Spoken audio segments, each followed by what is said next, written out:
है जो कि बोर्ड एग्जाम 2026 के लिए सबसे ज़्यादा इंपॉर्टेंट है। तो आप लोग वीडियो को पूरा अंत तक देखिएगा, पूरा पेपर एकदम अच्छे से आंसर के साथ बताने वाले हैं। और इस मॉडल पेपर में जितने भी प्रश्न हैं, एक एक प्रश्न बोर्ड एग्जाम के लिए इंपॉर्टेंट है। यदि आप वीडियो को अंत तक देख लिया ना, तो आपको 70 में 65 प्लस अंक लाने से कोई नहीं रोक सकता, ये मेरी गारंटी है।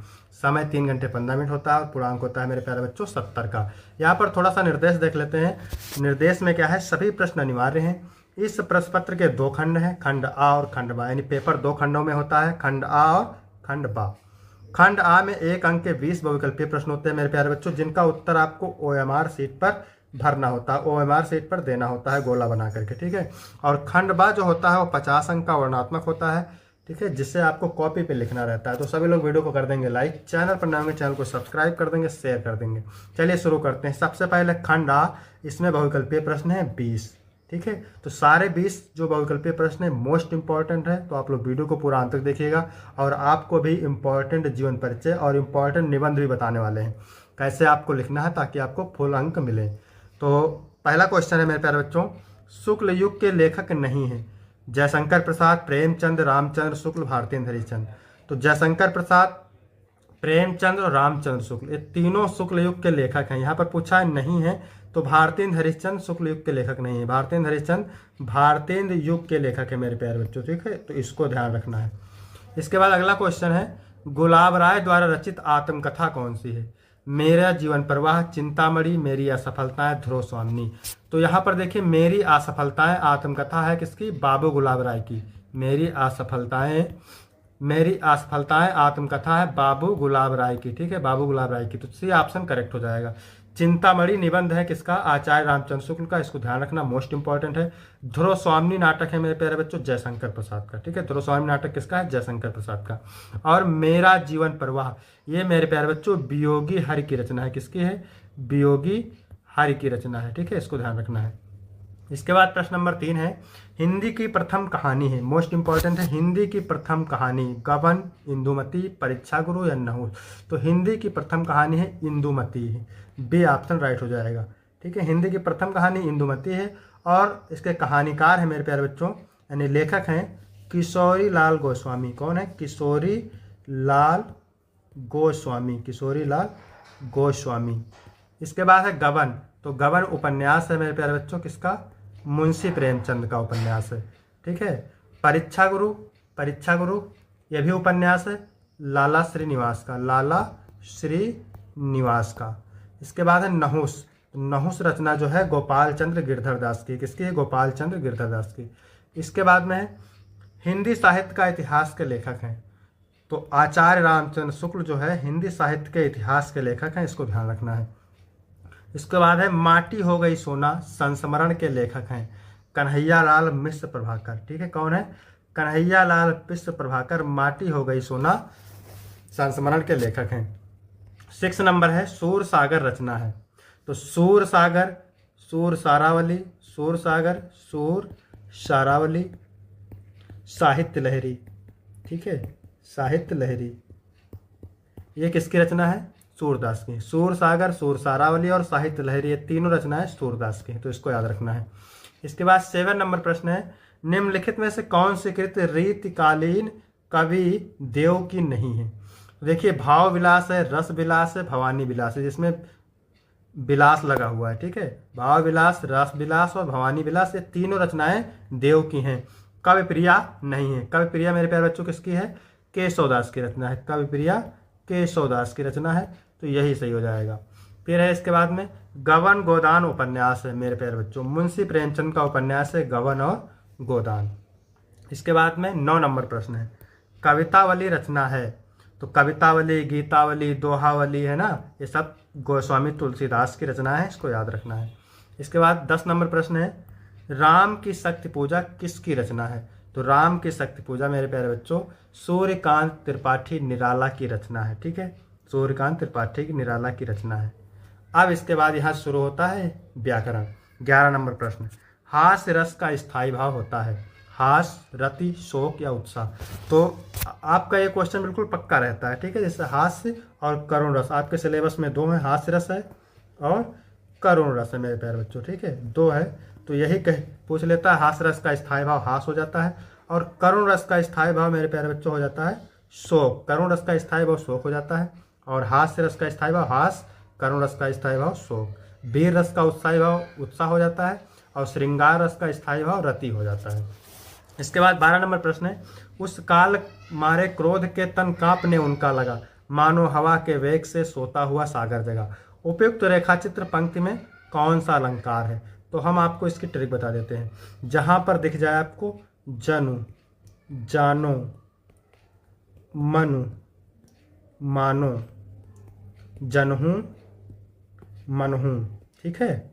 जन जानो, मन मानो, जनहू मनहू, जनो मनो। देखिए यहाँ पर मानो शब्द दिख गया है, ठीक है, तो यहाँ पर होगा उत्प्रेक्षा अलंकार, ठीक है। उपमा अलंकार को कैसे पहचानेंगे? उपमा अलंकार को तो वहाँ पर जहाँ पर दिख जाए सा, से, सम, सरिस, समान, ये सब शब्द अगर आ जाएंगे किसी उदाहरण में तो वहाँ पर उपमा अलंकार होगा, ठीक है। उत्प्रेक्षा अलंकार हमने बता दिया, जन जानो, मनु मानो, जनहु मनहु। इसके बाद में 13 नंबर प्रश्न है, क्या कह रहा है? जो सुमिरत सिद्ध होय गण नायक करिवर बदन, करहु अनुग्रह सोय बुद्धि रास शुभ गुण सदन। उपयुक्त पंक्तियों में छंद है, कौन सा छंद है? ठीक है, तो इसमें है मेरे प्यारे बच्चों सोरठा छंद। सोरठा छंद की परिभाषा हम बता देते हैं आपको। सोरठा छंद के पहले और तीसरे चरण में होती है मेरे प्यारे बच्चों 11-11 मात्राएं। कितनी होती है? 11-11 मात्राएं। दूसरे और चौथे चरण में होती है मेरे प्यारे बच्चों 13-13 मात्राएं, ठीक है। तो देखिए सोरठा छंद अर्ध सममात्रिक छंद है, यह दोहा का उल्टा होता है। इसके पहले और तीसरे चरण में 11-11 मात्राएं होती हैं, दूसरे और चौथे चरण में 13-13 मात्राएं होती हैं, तो वहाँ पर सोरठा छंद होता है, ठीक है। इसके बाद में है 14 नंबर प्रश्न, क्या कह रहा है? निम्नलिखित में से किस शब्द में अनु उपसर्ग का प्रयोग नहीं हुआ है?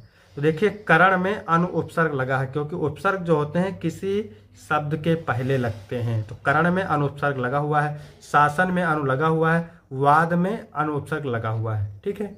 यहाँ पर मान में अनु उपसर्ग नहीं है, अप उपसर्ग लगा है, तो आपका यही सही हो जाएगा, ठीक है, सी ऑप्शन करेक्ट हो जाएगा। इसके बाद है 15 नंबर, माता पिता समस्त पद में प्रयुक्त समास है, तो इसमें द्वंद्व समास है। माता पिता का समास विग्रह करेंगे हो जाएगा माता और पिता, माता और पिता, ठीक है। जहाँ पर ये योजक चिन्ह लगा हो तो समझ जाएगा द्वंद्व समास होगा वहाँ पे। फिर है बादल का पर्यायवाची शब्द नहीं है, नीरद, अम्बुद, जलद, ये तीनों बादल के पर्यायवाची हैं। लास्ट में दा आया है ना, तो लास्ट में दा आया है, तीनों बादल के पर्यायवाची हैं। लेकिन ये जलज जा आया है तो कमल का पर्यायवाची है, जलज किसका है? कमल का पर्यायवाची है, तो आपका नहीं पूछा है तो यही सही हो जाएगा। फिर है इसुमद तुम सर्वनाम शब्द का तृतीय एक वचन का रूप होता है, तो इसका रूप होता है तुभ्यम।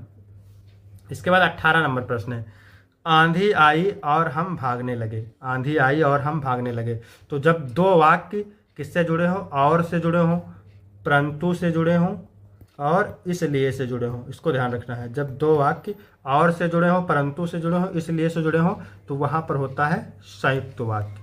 कभी कभी ये प्रश्न पूछ लेता है, रचना के आधार पर वाक्य के कितने भेद होते हैं? रचना के आधार पर वाक्य कितने प्रकार के होते हैं? तो 3 प्रकार के होते हैं, सरल वाक्य, संयुक्त वाक्य और मिश्र वाक्य, इसको ध्यान रखना है, ठीक है। वाच्य के प्रकार होते हैं, वाच्य के प्रकार होते हैं, तो वाच्य 3 प्रकार के होते हैं, ठीक है। कितने प्रकार के होते हैं? 3 प्रकार के होते हैं।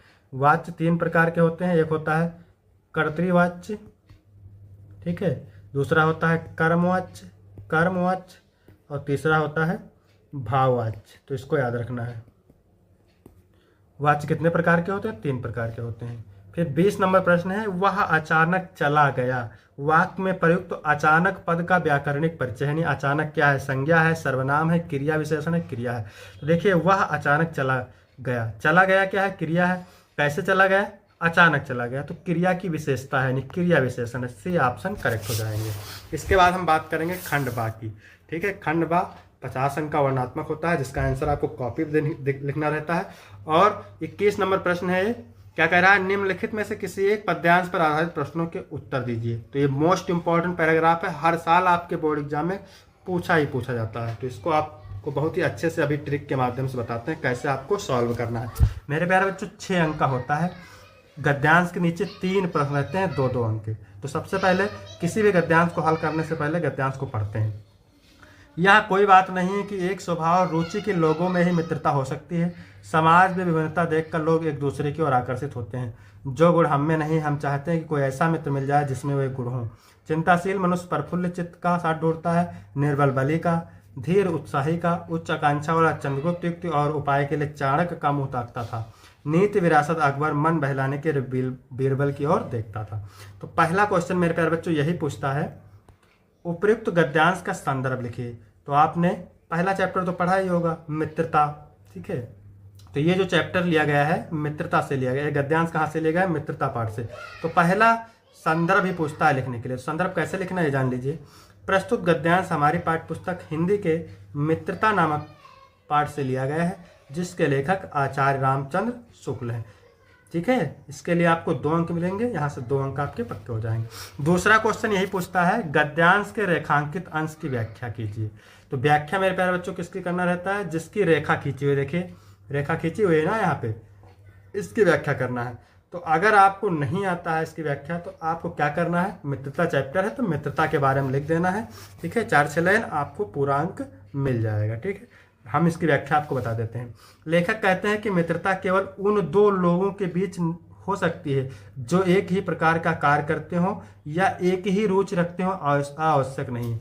लेखक कहते हैं कि मित्रता केवल उन 2 लोगों के बीच हो सकती है जो एक ही प्रकार के कार्य करते हो या एक ही रुचि रखते हो, ऐसा आवश्यक बिल्कुल नहीं है।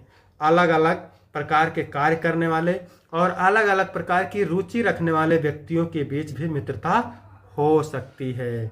समाज में मित्रता देखकर लोग एक दूसरे की ओर आकर्षित होते हैं, अर्थात एक व्यक्ति के पास जो गुण नहीं है वह दूसरे व्यक्ति के गुण को देखकर उसकी तरफ उस गुण को सीखने हेतु आकर्षित होते हैं। इसको आपको व्याख्या लिखना है। इसका आपको पीडीएफ मिल जाएगा, ठीक है। डिस्क्रिप्शन में टेलीग्राम की लिंक मिल जाएगी, वहां से टेलीग्राम ज्वाइन करेंगे, आपको पीडीएफ मिल जाएगा।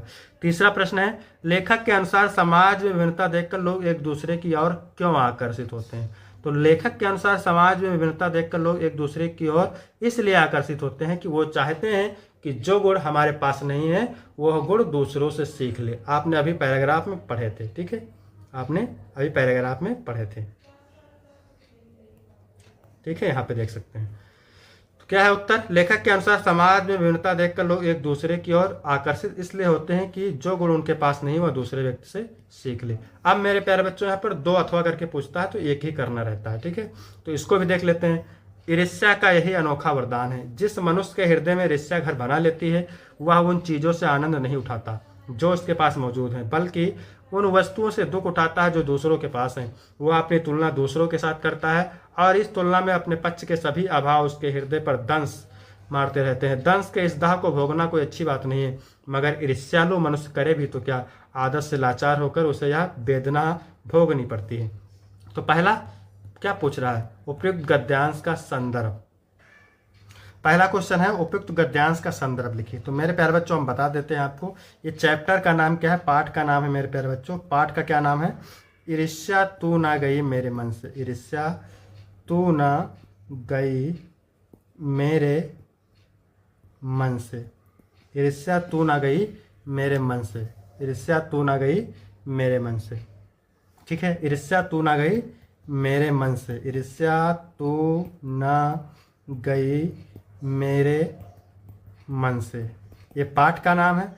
और लेखक का नाम है, लेखक का नाम है मेरे प्यारे बच्चों रामधारी सिंह दिनकर। रामधारी सिंह दिनकर, ठीक है। इसके बाद दूसरा क्वेश्चन है रेखांकित अंश की व्याख्या कीजिए। क्या पूछ रहा है, रेखांकित अंश की व्याख्या कीजिए। अगर आपको व्याख्या करना नहीं आता है तो हम इसको बता देते हैं आपको। देखिए ईर्ष्या, ईर्ष्या के बारे में चर्चा की गई है तो आप ईर्ष्या के बारे में 4-6 लाइन लिख देंगे, ठीक है, तो आपका काम हो जाएगा, आपको पूरे अंक मिलेंगे, इसमें कोई प्रॉब्लम नहीं है। यहाँ पर देखिए लिखा भी हुआ है रेखांकित अंश की व्याख्या। ईर्ष्यालु मनुष्य दूसरों की अच्छाइयों तथा उपलब्धियों को देखकर जलते रहते हैं और अपने पास उपलब्ध वस्तुओं का आनंद नहीं ले पाते हैं और दुखी जीवन बिताते हैं। आपको व्याख्या किसकी करनी थी, इसकी व्याख्या करनी थी जिसकी रेखा खींची हुई है, ठीक है। इसके बाद अगला क्वेश्चन पूछ रहा है लेखक ने ईर्ष्या को अनोखा वरदान क्यों कहा है। तो लेखक ने ईर्ष्या को अनोखा वरदान कहा है क्योंकि वरदान से लेखक का तात्पर्य अभिशाप से है, जिसका सही अर्थ है ईर्ष्यालु मनुष्य ईर्ष्या से जलते रहता है और अपने संसाधनों का सुख भी नहीं भोग पाता, ठीक है। इसके बाद है 22 नंबर प्रश्न। तो 22 नंबर में है, निम्नलिखित में से किसी एक पद्यांश पर आधारित सभी प्रश्नों के उत्तर दीजिए। कितने अंक का? 6 अंक का है, पद्यांश है। ठीक है, सेम प्रक्रिया उसी तरह की है। तो यहाँ पर देखिए, इसको पढ़ते हैं एक बार, मोस्ट इंपॉर्टेंट है। निर्गुण कौन देश को वासी, गोपियाँ कहते हैं उद्धव से। ये पहले चैप्टर से लिया गया है, पद चैप्टर से। ठीक है, सूरदास इसके कवि हैं। क्या है? सूरदास इसके कवि हैं। तो निर्गुण कौन देश को वासी, गोपियाँ कहती हैं, हे उद्धव, वह निर्गुण ब्रह्म किस देश का निवासी है? वह निर्गुण ब्रह्म किस देश का निवासी है? मधुकर कहीं समझाए सो दे, बूझत साँच नहासी। हे उद्धव, मैं तुम्हें अपनी सो मतलब कसम दे करके, समझाए माने समझा करके, बूझत माने पूछ रही हूँ, साँच सच सच बताना, ना हंसी कोई हंसी मजाक नहीं कर रही हूँ। कौ है जनक, कौन है जननी, कौन नारी को दासी। उस निर्गुण ब्रह्म का पिता कौन है, माता कौन है, उसकी पत्नी कौन है, और उसकी दासियाँ कौन कौन सी हैं। उस निर्गुण ब्रह्म का वर्ण माने वेश कैसा है, पहनावा कैसा है, और किस रस में अभिलाषी, और उसकी रुचि किस रस में है। गोपियाँ उद्धव से कहती हैं, पाओगे पुण्य क्यों आपने जो रोग करेगा गासी। गासी माने होता है छल कपट।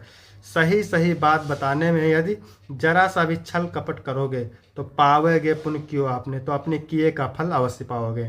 सुनत मौन है रहो बावरो, सूर्य सबे मत नासी। गोपियों की इन बातों को सुन करके उद्धव जी बावले से हो जाते हैं।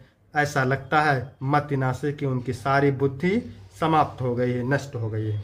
ठीक है, तो पहला है उपयुक्त गद्यांश का संदर्भ लिखिए। तो हमने बता दिया था पद नामक पाठ से लिया गया है और सूरदास जी इसके कवि हैं। ठीक है, इसके कवि कौन है मेरे प्यारे बच्चों? सूरदास जी हैं। ठीक है, रेखांकित अंश की व्याख्या आपको करना, मैंने पूरी व्याख्या बता दिया है। इसके बाद अगला है मधुकर शब्द का क्या अर्थ है, तो भंवरा होता है। ठीक है, मधुकर शब्द का भंवरा अर्थ होता है। फिर अथवा करके दिया हुआ है, भरे भुवन घोर कठोर रो रवि बाज तज मारक चले। ठीक है, तो गोस्वामी तुलसीदास जी कहते हैं कि धनुष टूटने की भयंकर ध्वनि, भुवन माने संसार में, भरे माने फैल गई, यानी धनुष टूटने की भयंकर ध्वनि सारे संसार में फैल गई। रो माने होता ध्वनि। रवि बाज तज मारक चले, और सूर्य के घोड़े अपने रास्ते बदलकर चलने लगे। चिक्कार है दिग्गज, हाथी चिघाड़ने लगे, हाथी चिघाड़ने लगे। डोल मह पृथ्वी डोलने लगी। शेषनाग 12 कच्छप सभी क्या हो गए, कलमनाने लगे। देवता राक्षस और मुनिगण अपने कानों पर हाथ रख लिए, सकल विकल विचारे, और सभी बेचैन होकर विचार करने लगे। कोदंड खंडेव राम, जैसे ही राम ने कोदंड माने शिवधनुष को, खंडेव माने तोड़ा, तुलसीदास जी कहते हैं जय तो वचन उच्चारे, उनके जय जयकार वचनों का उच्चारण होने लगा। तो ये जो है प्रस्तुत पद्यांश हमारी पाठ्यपुस्तक हिंदी काव्यखंड के धनुषभंग पाठ से अवतरित है, और इसके रचयिता गोस्वामी तुलसीदास हैं। आपको संदर्भ ऐसे ही लिखना है। रेखांकित अंश की व्याख्या हमने पूरी बता दिया है। प्रस्तुत पंक्तियों में कौन सा अलंकार है, तो इसमें उपमा अलंकार है, अतिशयोक्त अलंकार एवं अनुप्रास अलंकार है। अब यहाँ पर हम बात करेंगे 23 नंबर प्रश्न की। नीचे दिए गए संस्कृत गद्यांश में से किसी एक का संदर्भ सहित हिंदी में अनुवाद कीजिए। कितने अंक का होता है? 5 अंक का होता है। ठीक है, 2 पैराग्राफ पूछते हैं गद्यांश के, आपको 1 करना रहता है, 5 अंक का होता है। ठीक है, 2 अंक आपको संदर्भ के लिए मिलेंगे, 3 अनुवाद के लिए मिलेंगे। संदर्भ लिखना बहुत जरूरी होता है। तो ये पहला चैप्टर है, आपने पढ़ा भी होगा, और मोस्ट इम्पॉर्टेंट पहला चैप्टर है, तो इसका अर्थ हम पढ़ा देते हैं आपको। ऐसा नगरी, यह नगरी, भारतीय संस्कृति, भारतीय संस्कृत, संस्कृत भाषायश्च, और संस्कृत भाषा का केंद्र स्थलम अस्ति, केंद्र स्थल है। यह नगरी भारतीय संस्कृत और संस्कृत भाषा का केंद्र स्थल है। इतयो माने यहीं से, संस्कृत वांग्यम माने संस्कृत वाणी, संस्कृते चा, और संस्कृत का आलोका माने प्रकाश, सर्वत्र माने सभी जगह, प्रसृता माने फैला है। यहीं से संस्कृत वाणी और संस्कृत का प्रकाश सभी जगह फैला है। मुगल युवराज दार्शनिकों अत्र आगत्य माने होता है यहाँ आ करके। भारतीय दर्शन शास्त्राम माने भारतीय दर्शन शास्त्र का, अध्ययनम माने अध्ययन, अकरोत माने किया। मुगल युवराज दार्शनिकों यहाँ आकर के भारतीय दर्शन शास्त्र का अध्ययन किया। सामान्य वा तेसाम माने उसके, ज्ञानेन माने ज्ञान से, तथा माने इस प्रकार, प्रभाविता अभवत वह उसके ज्ञान से इस प्रकार प्रभावित हुआ। यत तेन जो कि उन्होंने, उपनिषदाम माने उपनिषद का, अनुवादा माने अनुवाद, फारसी भाषा करिता माने फारसी भाषा में किया। वह उसके ज्ञान से इस प्रकार प्रभावित हुआ कि उन्होंने उस उपनिषद का अनुवाद फारसी भाषा में किया। संदर्भ कैसे लिखना है? प्रस्तुत गद्यांश हमारी पाठ्यपुस्तक संस्कृत खंड में संकलित वाराणसी नामक पाठ से लिया गया है। इस अथवा करके वाला देखते हैं, 2 पूछता है इसमें भी।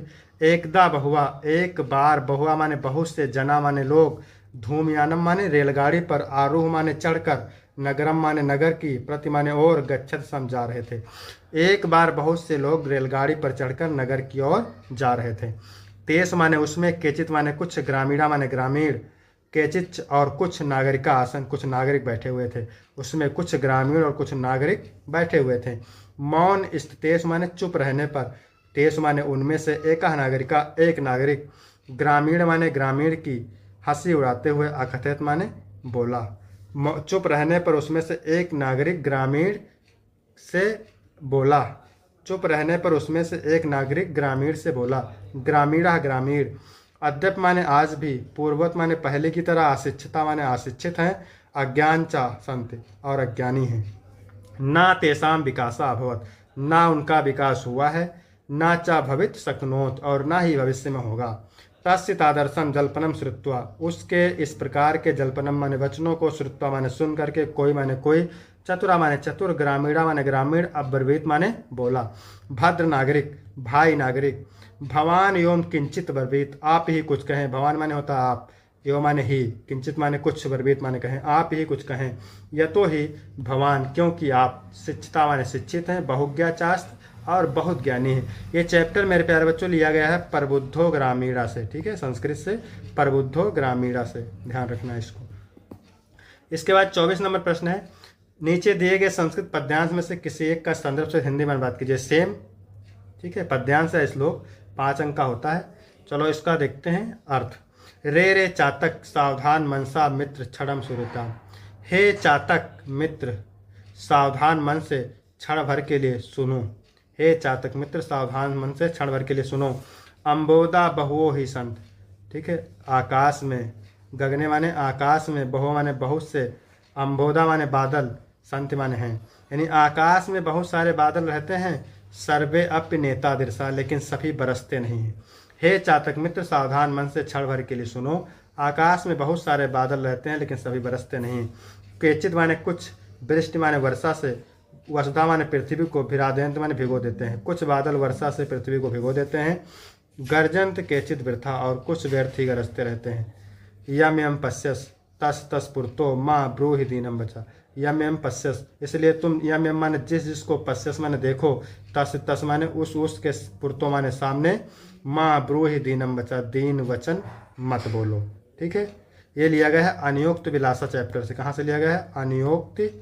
अनियोक्त विलासा चैप्टर से लिया गया है, ठीक है। फिर अथवा करके देखते हैं यहाँ पर। सर्वे भवन्तु सुखना सर्वे सन्तु निरामया सर्वे भद्राणि पश्यन्तु माँ कश्चित् दुख भाग भवेत्। एक ही करना रहता है आपको। तो सर्वे भवन्तु सुखना यानी सभी सुखी हूँ। सर्वे माने सभी, भवन्ति माने हो, सुखी माने सुखी, सभी सुखी हूँ। सर्वे सन्तु निरामया और सभी निरोग हूँ, सभी निरोग हूँ। सर्वे भद्राणि पश्यन्तु और सभी कल्याण को देखें। माँ कश्चित दुख भाग भवेत् और कोई दुख का भागी ना हो, कोई दुख का भागी ना हो, यानी सभी सुखी हों, सभी निरोगी हों, सभी कल्याण को देखें और कोई दुख का भागी ना हो।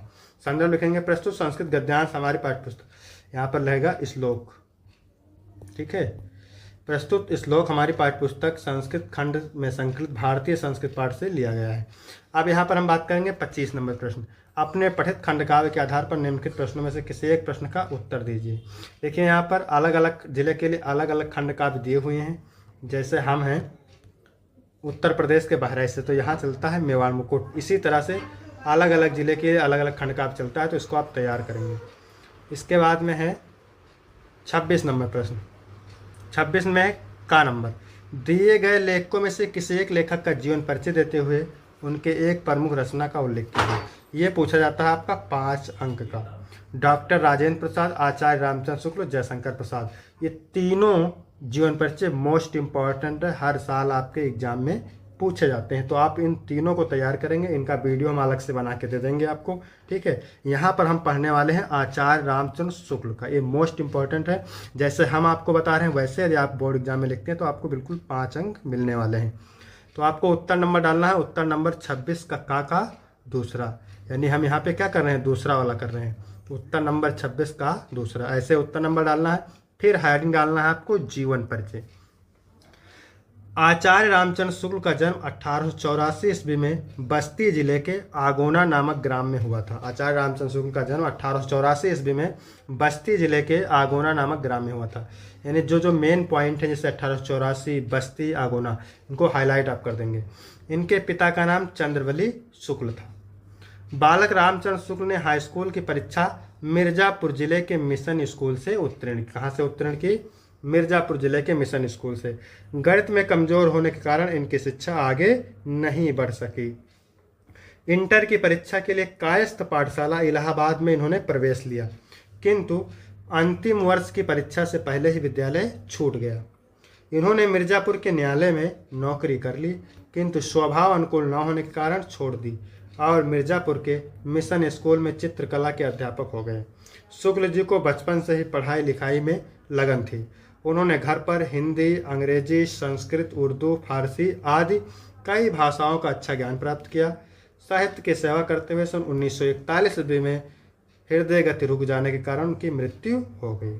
इसके बाद हेडिंग डालेंगे रचनाएं, और रचनाओं में 2-3 रचनाएं लिख दीजिएगा, ठीक है। चिंतामणि, रश्मिमांसा और त्रिवेणी। इसके बाद खा नंबर है, दिए गए कवियों में से किसी एक कवि का साहित्यिक परिचय देते हुए, जीवन परिचय देते हुए उनकी एक रचना का उल्लेख कीजिए। भी 5 अंक का होता है। तुलसी, बिहारी, महाकवि सूरदास। तो ये जो महाकवि सूरदास हैं और तुलसीदास है, आपके हर साल एग्जाम में पूछे जाते हैं, ठीक है। बिहारी लाल भी आते रहते हैं, तो आपको इसको तैयार करना है। उत्तर नंबर 26 खा का तीसरा हम कर रहे हैं। कौन सा कर रहे हैं? तीसरा नहीं, पहला कर रहे हैं, ठीक है। पहला वाला कर रहे हैं तुलसीदास का। तो लिखना कैसे है आपको? तुलसीदास का जन्म सन, बहुत ही आसान भाषा में हमने लिखा है, तुलसीदास का जन्म सन 1532 ईस्वी में राजापुर बांदा नामक ग्राम में हुआ था। कुछ विद्वान मानते हैं कि उनका जन्म एटा जिले के सोरो नामक स्थान पर हुआ था। तुलसीदास के पिता का नाम क्या था? आत्माराम दुबे, और माता का नाम था हुलसी। तुलसीदास का बचपन बड़े कष्टों में बीता। तुलसीदास का विवाह दीनबंधु पाठक की पुत्री रत्नावली से हुआ था। उनकी पत्नी बहुत ही सुंदर थी। तुलसीदास अपने पत्नी से अत्यधिक प्रेम करते थे।